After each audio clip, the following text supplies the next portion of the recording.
नमस्कार।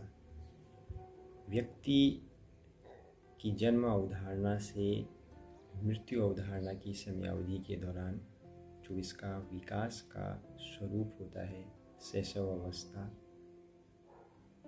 बाल्य अवस्था, किशोरावस्था और एक वृद्धावस्था, इन अवस्थाओं के सतत प्रक्रिया के बाद जीवन स्वरूप के अंतर्गत बहुत सारे उतार चढ़ाव देखने में मिलते हैं। हर एक व्यक्ति जीवन के इन स्थितियों का सामना करता है जहाँ पर एक अवस्था इस रूप में भी प्राप्त होती है जब व्यक्ति 60 या 60 वर्ष से अधिक उम्र सीमा के अंदर प्रवेश करता है। उस आयु श्रेणी को वृद्धावस्था के तौर पर जाना जाता है। परिवार के संरक्षण के आधार बिंदु किसी भी परिवार की संरचना का जो रीढ़ तत्व है वह वृद्धजन माने जाते हैं।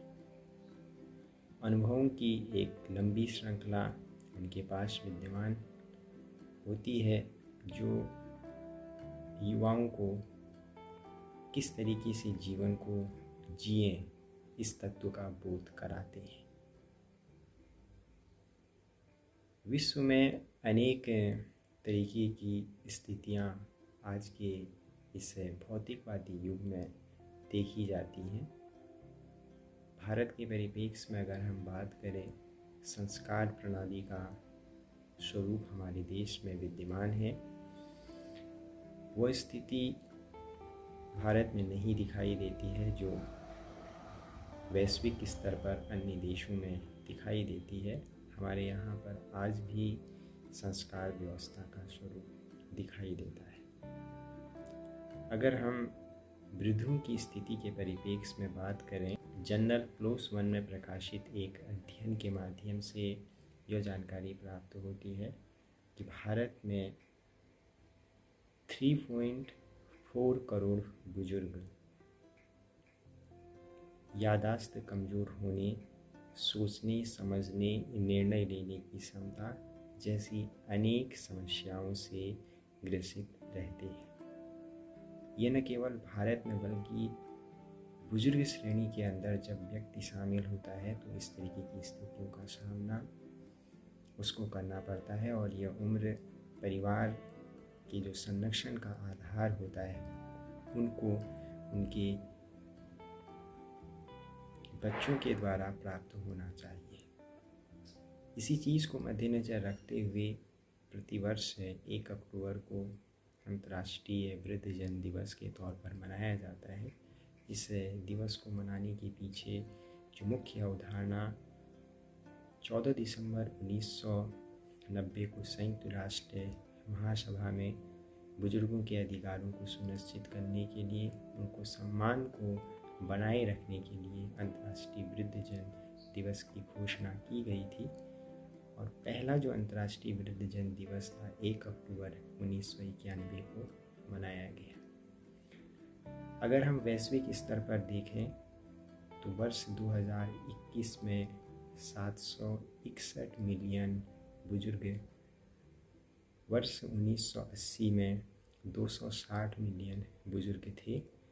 2021 से लेकर 2050 के बीच में जो वृद्धि का अनुपात लगाया गया है वैश्विक स्तर में, अगर हम वृद्धों के परिप्रेक्ष्य में देखें, वह 10% से बढ़कर 17% हो सकता है, ऐसा अनुमान लगाया गया है। इन स्थितियों के आधार पर हम कह सकते हैं कि कैसे उनको संरक्षण का एक आधार स्वरूप दिया जाए, ये हमारा उत्तरदायित्व बनता है। भारत के ही परिप्रेक्ष्य में अगर हम बात करें तो इंडियाज़ एजिंग रिपोर्ट 2023 के माध्यम से यह जानकारी प्राप्त होती है कि भारत में 60 वर्ष या उससे अधिक आयु के 14.9 करोड़ बुजुर्ग कुल आबादी का लगभग 10.5% हैं। और इसके आधार पर अनुमान लगाया गया है कि 2050 में बुजुर्गों की जो संख्या है वह 34.7 करोड़ तक पहुंच सकती है। अर्थात कुल आबादी का लगभग 20.8% हिस्सा 60 वर्ष या उससे अधिक आयु का होगा। ये अध्ययन की जो उपयुक्तताओं के परिप्रेक्ष्य में अगर हम बात करें तो इसके आधार पर कहा जा सकता है कि किस तरीके से वृद्धों के संरक्षण की अवधारणा का सम्मान हम सबको करना होगा।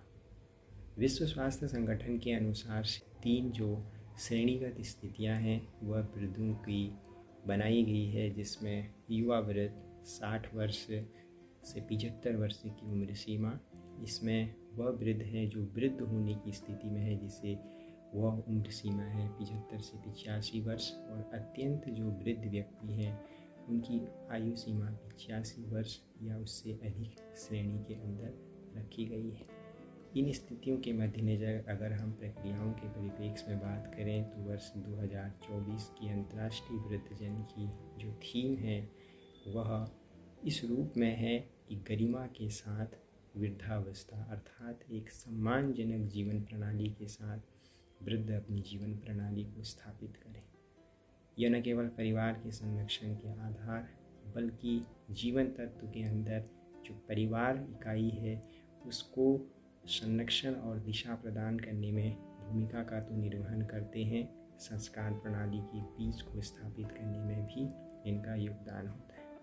चुनौतियां और समस्याएं आ सकती हैं क्योंकि उम्र बढ़ने के साथ बहुत सारी समस्याएं आती हैं, लेकिन युवाओं का परिवार की जो मुख्य तत्व हैं, जो उनके बच्चे हैं, संरक्षणकर्ता की भूमिका के तौर पर जब वह वृद्ध अवस्था में है तो उनका यही दायित्व है कि उनको उस स्थिति से बाहर निकालने का प्रयास करें और एक अच्छा सा गर्भित जीवन अगर उनको प्राप्त होगा तो जो बीमारियां हैं उनसे मुकाबला करने का भी उनके अंदर एक साहस पैदा होगा, जिससे सुखमय जीवन की अवधारणा को वो स्थापित करेंगे। यही कर्तव्य हमारा होना चाहिए कि हम वृद्ध अवधारणा की जीवन को एक सही जीवन अवधारणा के तौर पर उनका स्थापित करें, और यह नहीं भूलना चाहिए कि हर एक व्यक्ति को इस अवस्था में प्रवेश करना है। तो इसलिए हम आने वाले कल को अपना सुरक्षित रखें और बच्चों को संस्कार अगर हम देंगे तो वह बीज उनके अंदर पैदा होगा और वही वह हमारे साथ भी करेंगे। धन्यवाद।